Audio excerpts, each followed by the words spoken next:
Play analyst here for me, Coach. Clemson, you lost by 3 to Clemson back at the end of October going against Alabama. Yep. If Nick Saban called and said, hey, where do you see some weakness here? Where would you attack? First of all, would you give him information if Nick Saban called?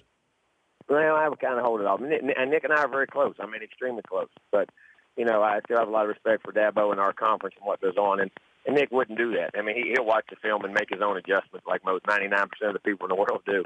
And he makes good ones, that's for sure. But, I think this is it's a unique dynamic because, athletic multiple quarterbacks have always caused Alabama problems. I mean, but everybody says Alabama, it causes everybody problems. Yeah. Guys who can really throw the football. I mean, we act like that's I don't know. But here's what makes Deshaun special. And in a lot of ways, I mean, he controls the tempo of the game, and he has the ability to, when it's up, it's up, when it's down, and bring them back and keep them in even keel no matter what. And I think if he's an argument not the best player in the country, he's one of them. And he is a phenomenal player to compete against. I mean, he really is. But his ability to throw in the pocket, his ability to add to keep plays alive, and then to pure run. And there's a difference between an ad-lib guy who can keep plays alive. A lot of the runners can't do that. That have design quarterback runs. He has the instincts to do both. And then they have the design runs, and, of course, they're going to use them.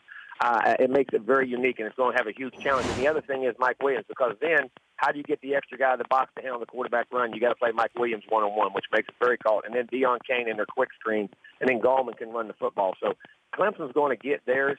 I think the key matchup, as much as anything, is going to be how much Alabama scores, just like last year. No one thought Alabama would score 45.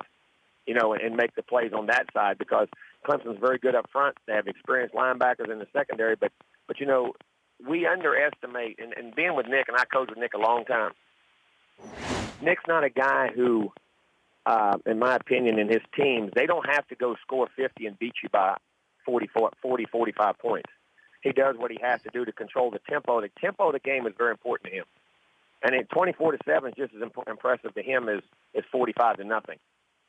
And by how he's controlling the game and how he's playing, how the offense plays to the defense and the defense to the offense. I think that's the true genius in how he plays. And I think the dynamic's going to be, people say, well, Alabama didn't score a lot. Well, maybe they didn't. But did they try as hard? And I'm not saying they didn't. Washington was really good on defense.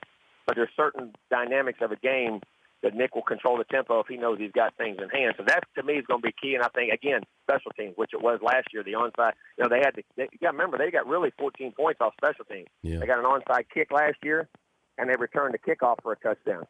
Just like in our national championship game a couple of years, when we won it in 2013, we returned a kickoff for a touchdown and hit a fake punt. Something in special teams is important in this game is the offense or the defense. And I think that the key is going to be Alabama's offense against Clemson's defense, and anything that happens in special teams, in my opinion. The Dan Patrick Show, weekday mornings on Audience.